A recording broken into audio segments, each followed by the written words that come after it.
اللہ الرحمن الرحیم اللہم وفقنا لما تحب وترضى۔ صحابہ کرام رضی اللہ تعالی عنہم اجمعین کے ہنسنے پر حضور صلی اللہ علیہ وسلم کی تنبیہ اور قبر کی یاد دہانی کہ نبی اکرم صلی اللہ علیہ وسلم ایک مرتبہ نماز کے لیے تشریف لائے تو ایک جماعت کو دیکھا کہ وہ کھلکھلا کر ہنس رہی تھی اور ہنسی کی وجہ سے دانت کھل رہے تھے۔ حضور صلی اللہ علیہ وسلم نے ارشاد فرمایا کہ اگر موت کو کثرت سے یاد کیا کرو تو جو حالت میں دیکھ رہا ہوں وہ پیدا نہیں ہوگی، لہذا موت کو کثرت سے یاد کیا کرو۔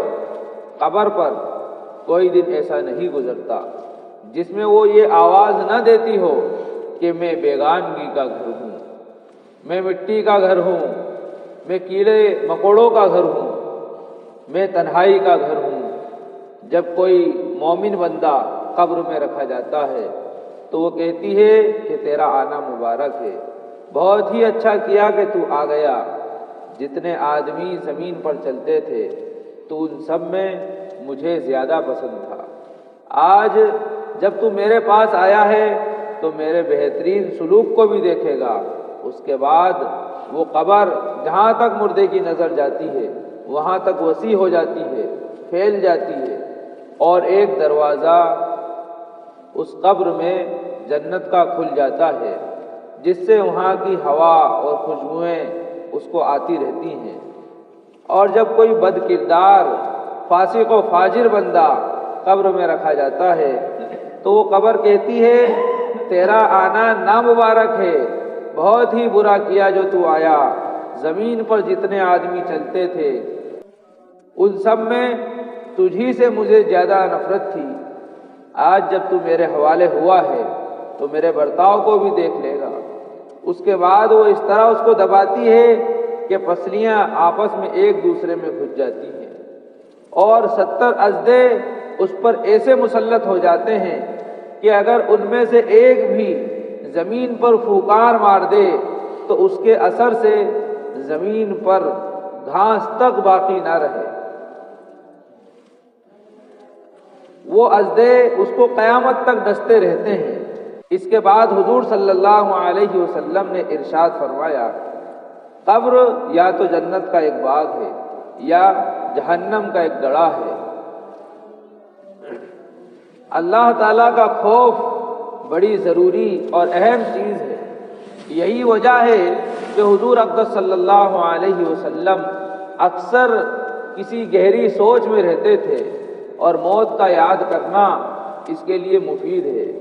اسی لیے حضور اقدس صلی اللہ علیہ وسلم نے یہ نسخہ ارشاد فرمایا کہ کبھی کبھی موت کو یاد کرتے رہنا بہت ہی ضروری اور مفید ہے۔ ایک حدیث میں آیا ہے کہ جو انسان فجر کے بعد اسی طرح مغرب کے بعد 7 مرتبہ یہ دعا پڑھے اللہم بارک لنا فی الموت وفیما بعد الموت، اگر اجتماعیت کے ساتھ پڑھے تو اس طرح پڑھ لے، اور اگر انفرادی پڑھ رہا ہے تو اس طرح پڑھے اللہم بارک لی فی الموت وفیما بعد الموت۔ تو جو انسان اس دعا کو 7 مرتبہ پڑھتا ہے صبح شام، موت اس سے پناہ مانگتی ہے۔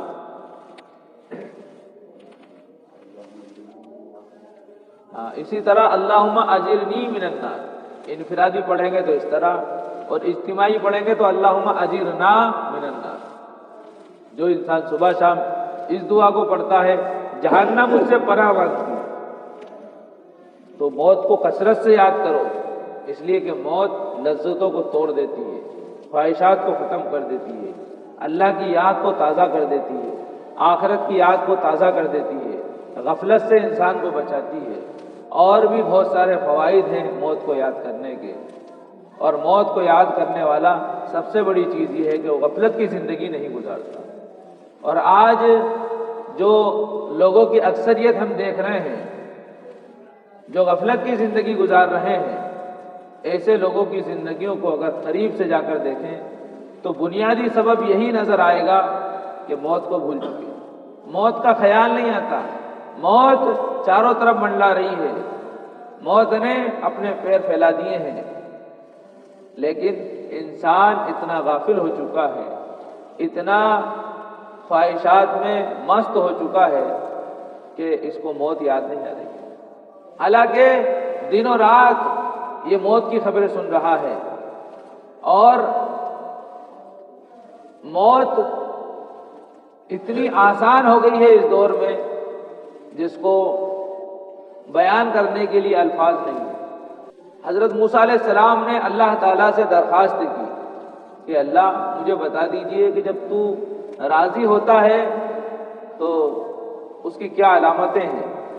اللہ تعالیٰ نے فرمایا، اے کلیم، جب میں راضی ہوتا ہوں تو حکومت اچھے لوگوں کے پاس ہوتی ہے اور مال سخی لوگوں کے پاس ہوتا ہے، اور بارش وقت پر برستی ہے۔ پھر پوچھا کہ اللہ اگر تو ناراض ہوتا ہے تو اس کی کیا علامتیں ہیں؟ اللہ تعالیٰ کا ارشاد ہوا کہ جب تم دیکھو کہ حکومت نااہلوں کے پاس ہے اور فاسق و فاجر کے پاس ہے تو سمجھ لینا اللہ ناراض ہے۔ اسی طرح اگر تم دیکھو کہ مال کنجوسوں کے پاس ہے سمجھ لینا میں ناراض ہوں۔ اگر حکومت دیکھو کہ نااہلوں کے پاس ہے سمجھ لینا میں ناراض ہوں۔ مال اگر کنجوسوں کے پاس ہے سمجھ لینا کہ میں ناراض ہوں، اور بارش وقت پر نہیں برس رہی ہے تو سمجھ لینا میں ناراض ہوں۔ تینوں چیزیں آپ کے اور میرے سامنے اچھی طرح ظاہر ہیں، واضح ہیں۔ ہمیں معلوم ہے حکومت کن کے ہاتھ میں ہے، ہمیں یہ بھی معلوم ہے کہ مال کیسے لوگوں کے پاس ہے، اور ہمیں یہ بھی معلوم ہے کہ بارش وقت پر برس رہی ہے یا نہیں برس رہی۔ یہ تین نشانیاں بتائیں اللہ تعالیٰ نے موسیٰ علیہ السلام کو۔ تینوں نشانیاں پوری طور پر عیاں ہیں، لیکن میں کہنا چاہتا ہوں کیا مسلمان کو نہیں پتا؟ اس کے باوجود مسلمان کتنی غفلت کی زندگی گزار رہا ہے، پانی کے لیے کتنا پریشان ہے مسلمان۔ یہ تو یہی زمین تھی اور یہی انسان تھے، یہ نہیں ہوں گے تو ان کے باپ دادا ہوں گے۔ اسی پانی کے اندر یہ اپنی زمین کو سیراب کیا کرتے تھے، یہاں تک کہ فقہی کتابوں میں مسئلہ لکھا ہے کہ جو فصل آسمان کی بارش سے تیار ہو اس میں عشر ہے، اور جو خود کے پانی سے تیار ہو اس میں عشر نہیں ہے۔ تو یہ مسئلہ کیوں لکھا؟ اس لیے کہ اس دور میں اکثر لوگوں کی کھیتی بارش کے پانی سے سیراب ہو جاتی تھی، ان کو جو پانی انہوں نے اکٹھا کر کے رکھا ہے اس کی ضرورت نہیں پڑتی تھی۔ اللہ جو ہے ایسے وقت پر بارش برساتا تھا کہ پریشان نہیں ہونا پڑتا تھا۔ میرے بھائیوں، اللہ تعالیٰ کا نظام بدل گیا۔ کیوں بدلا؟ اس لیے کہ جب اللہ آسمان سے بارش برسا رہا ہے اور اس بارش کے نتیجے میں فصلیں تیار ہو رہی ہیں، اس کے باوجود انسانوں نے کھیتی کو اپنا مقصد بنا لیا اور کھیتوں پہ زیادہ وقت دینے لگے، اللہ کو بھول گئے، مسجدوں کو بھول گئے، تو پھر اللہ نے کھیتوں کے حوالے کر دیا، کر لو فصل پیدا۔ اگر آج بھی مسلمان اللہ کا مطیع و فرما بردار بن جائے اور کھیتوں کی بھی پرورش کرے، ان کی بھی دیکھ بھال کرے، اس سے انکار نہیں ہے، لیکن اللہ کا باغی نہ بنے۔ اللہ کے حکم کو چھوڑنا اپنے کاروبار کی وجہ سے، اپنے کام کاج کی وجہ سے، یہ بغاوت ہے۔ اللہ بلا رہا ہے ادھر، ہم جا رہے ہیں ادھر، تو پھر ایسے میں اللہ تعالیٰ انسان کو اسی کام کے حوالے کر دیتا ہے۔ جب تک نظر اللہ پر رہتی ہے اللہ کسی کے حوالے نہیں کرتا، جب نظر اللہ پر سے ہٹ جاتی ہے اللہ حوالے کر دیتا ہے۔ یقین نہیں آتا تجربہ کر کے دیکھو۔ میں نے پڑھا بھی ہے، جان بوجھ کر تو تجربہ نہیں کیا ہے، لیکن تجربہ ہو گیا ہے۔ ایک کنجوس تو وہ ہوتا ہے کہ اپنی جیب سے نکالنا نہیں چاہتا، ایک کنجوس وہ ہوتا ہے یہ کیوں دے دیا اتنا، یہ کیوں دے رہا ہے، یہ منافقوں کی پہچان ہے۔ ہمارا استاد مثال دیا کرتے تھے، تو ایک صاحب جو ہے بچوں نے درخواست کی، ابا گھی کھانے کا دل چاہ رہا ہے، روٹی نہیں کھلتی دال سے۔ اچھا ٹھیک ہے گھی لے آئے، سفید بوتل کے اندر گھی لایا، کہا بیٹا یہ بوتل کے اوپر روٹی چٹا لینا ہے، چاروں طرف پھیر لینا ہے، کھا لینا ہے، 2 مہینے چلانا ہے۔ بیوی نے کہا بیٹا ایسے ہی پھیر کے کھاتے رہو، زندگی بھر ختم نہیں ہوگا یہ۔ تو ایسے بھی کیا ہے، ایسے بھی منافقین ہیں۔ وہ اشرف کا واقعہ میں نے سنایا تھا آپ کو کہ مدرسے کے بچوں کی چھٹی ہوئی، باہر کھڑا ہوا تھا، اس کو ستا رہے تھے بچے، اشرف نام تھا، ایک کنجوسوں میں سب سے بڑا کنجوس گزرا، اس سے بڑا کوئی کنجوس نہیں گزرا۔ تو اس نے کہا وہ کھیت پہ تمہیں پتا ہے کیا ہو رہا ہے؟ بتاؤ کیا ہو رہا ہے؟ کھیت پہ صدر صاحب مٹھائی بانٹ رہا ہے۔ اب بچے تو بچے ہوتے ہیں، دوڑے دوڑے پہنچ گئے کھیت پہ، جا کر دیکھا، صدر صاحب نے کہا کیوں بھائی کیوں آ گئے، پڑھنے کیوں نہیں بیٹھے؟ کہا چھٹی ہو گئی ہے، ہم نے سنا کہ مٹھائی بٹ رہی ہے، ہم آ گئے۔ یہاں تو کوئی مٹھائی نہیں بٹ رہی، کس نے کہا تم سے؟ تو کہا کہ اشرف نے کہا، اچھا، کہا کہ یہاں تو کوئی مٹھائی نہیں بٹ رہی، جھوٹ بولا ہوگا اس نے۔ جیسے ہی بچے منہ پھیرا ادھر تو دیکھا کہ اشرف سب سے آگے، تو کہا بھائی اشرف تو کہہ رہا تھا مٹھائی بٹے گی، تو کہا میں نے تو صرف جان بچانے کے لیے بول دیا تھا، تم پریشان کر رہے تھے اس لیے میں نے کہا جان کیسے بچے گی، کچھ تو چٹکلا چھوڑو، میں نے جھوٹ بول دیا تھا۔ تو کہا کہ پھر تو یہاں آیا کیسے؟ تو کہا میں اس لیے آیا کہ میں نے کی ہو سکتا ہے کہ مٹھائی بٹنے ہی لگ گئی ہو۔ کنجوس انسان کی یہ فطرت بن جاتی ہے، اس کو خود اپنی بات پہ بھروسہ نہیں ہوتا، اس کو اپنی بات میں شک ہونے لگا۔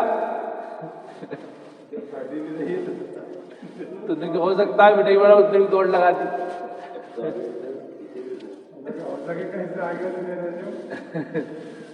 تو ایسا ہے، کنجوسی ایک وبال ہے۔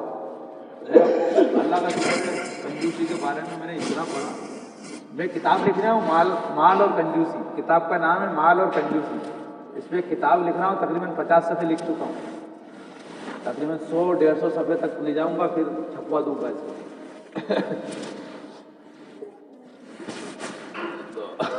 اس میں اس طرح کے بہت ساری حکایتیں میں نے نقل کی ہیں۔ تو یہاں بات چل رہی تھی کہ ہنسنے سے صحابہ کرام ہنس رہے تھے، تو نبی نے ناراضگی ظاہر فرمائی کہ اللہ کا خوف بڑی ضروری اور اہم چیز ہے۔ یہی وجہ ہے کہ حضور اقدس صلی اللہ علیہ وسلم اکثر کسی گہری سوچ میں رہتے تھے اور موت کو کثرت سے یاد کرتے تھے، اور آپ کا فرمان ہے موت کا یاد کرنا اس کے لیے مفید ہے، یعنی ہنسی کو ختم کرنے کے لیے، خواہشات کو مٹانے کے لیے موت کا ذکر مفید ہے۔ اسی لیے حضور اقدس صلی اللہ علیہ وسلم نے یہ نسخہ ارشاد فرمایا کہ کبھی کبھی موت کو یاد کرتے رہنا چاہیے، یہ ضروری ہے اور اس کے بڑے فائدے ہیں۔ اور موت کو یاد نہیں کرتا انسان تو پھر غفلت میں مبتلا ہو جاتا ہے، اور غفلت بہت بڑی لعنت ہے ایک طرح کی۔ غفلت کے نتیجے میں بعض دفعہ ایمان سلب ہو جاتا ہے، انسان کو احساس نہیں ہوتا۔ اور اگر انسان کو یاد رہے کہ مجھے مرنا ہے تو پھر انسان غافل نہیں ہوتا۔ یہ موت کو یاد کرنے کی برکت سے بڑی بڑی آزمائشوں سے انسان بچ جاتا ہے، اس لیے کہ جس کو پتا ہے کہ میرا مقام کہاں ہے، میرا ٹھکانہ کہاں ہے، وہ انسان تیاری میں لگا رہتا ہے۔ اسی طرح اگر موت کو یاد نہیں کرے گا انسان، غفلت کا شکار ہوگا، ہنسی مذاق میں لگے گا، تو ہنسنے سے دل مردہ ہو جاتا ہے۔ اس لیے نبی صلی اللہ علیہ وسلم ہنسا نہیں کرتے تھے بلکہ مسکرایا کرتے تھے، اور مسکرانا یہ شریف لوگوں کی پہچان ہے، اور کھل کھلا کر ہنسنا یہ جو ہے شریف لوگوں کی علامت نہیں ہے۔ اس لیے ضروری ہے کہ ہم مسکراہٹ سے کام لیں، اور مسکراہٹ جس میں جو ہے چہرے پر ہنسی جیسا محسوس ہو اور دانت ظاہر نہ ہو، اس کو مسکرانا کہتے ہیں۔ اور حدیث میں آیا ہے ان التبسم صدقۃ، کہ یہ مسکراہٹ بھی کیا ہے؟ صدقہ ہے۔ کسی اپنے مسلمان بھائی سے ملنا اور مسکرا کر ملنا، یہ مسکرانا پہلا صدقہ ہے اور ملنا دوسرا صدقہ ہے۔ اپنے بھائی کا استقبال مسکراہٹ سے کرو، یہ صدقہ ہے۔ تو بتائیے کتنی پیاری شریعت ہے کہ مسکرانا بھی صدقہ ہے۔ اگر کوئی انسان صدقہ نہیں کر سکتا، کمزور ہے، تندرست ہے، تو کم سے کم اپنے تعلق والوں سے، اپنے ایمانی بھائیوں سے مسکرا کر ملے، تندرست لوگوں کی غمخواری کرے، مسکرا کر ملے، تو یہ بھی کیا ہے؟ صدقہ ہے۔ بعض لوگ قیامت میں ایسے ہوں گے، ڈھیر سارا صدقہ ہوگا کہ اتنا صدقہ یہ کر کے آئے ہیں، تو یہ کہیں گے کہ ہم نے تو کبھی کوئی صدقہ ہی نہیں کیا، ہمارے پاس تھا ہی کیا تھا ہم صدقہ کرتے۔ اللہ تعالیٰ فرمائیں گے تمہارے اعمال، جیسے کہ مسکرا کر ملنا صدقہ ہے، بیوی کے منہ میں لقمہ دینا صدقہ ہے، اسی طرح غمخواری کرنا یہ بھی صدقہ ہے، کسی کی عیادت کرنا یہ بھی صدقہ ہے۔ تو ایسے بہت سارے اعمال ہیں۔ چھینکنے والے کے جواب میں یرحمک اللہ کہنا صدقہ ہے۔ تو ان چھوٹے چھوٹے اعمال کی وجہ سے انسان بڑا فرما برداروں میں شامل ہو جاتا ہے۔ یہ عمل چھوٹے نہیں ہیں، بہت بڑے ہیں، ان میں اللہ کا شکر ٹپکتا ہے، اللہ کا شکر اس سے ادا ہوتا ہے۔ اس لیے ضروری ہے کہ ہم مسکراہٹ والے بنیں۔ اور ہنسی تو کیا ہے کہ انسان کو نقصان دے دیتی ہے، دل مردہ ہو جاتا ہے اس کے نتیجے۔ لیکن کیا کرے، اس معاشرے میں مسکراہٹ ختم ہو چکی ہے، ہنسی عام ہو چکی ہے، اس لیے مسکرانا ہم بھول گئے اور ہنسنا ہم نے شروع کر دیا۔ ہم سبھی کا یہی حال ہے، کوئی بھی بچا ہوا نہیں ہے اس سے۔ اللہ تعالیٰ اس سے حفاظت فرمائے، جو اصل شریعت ہے اس پر اللہ تعالیٰ ہم سب کو چلنے والا بنائے، آمین۔ سبحان اللہ سبحانک اللہم و بحمدک، نشہد ان لا الہ الا انت، نستغفرک و نتوب الیک۔ سبحان ربک رب العزۃ عما یصفون، وسلام علی المرسلین والحمد للہ۔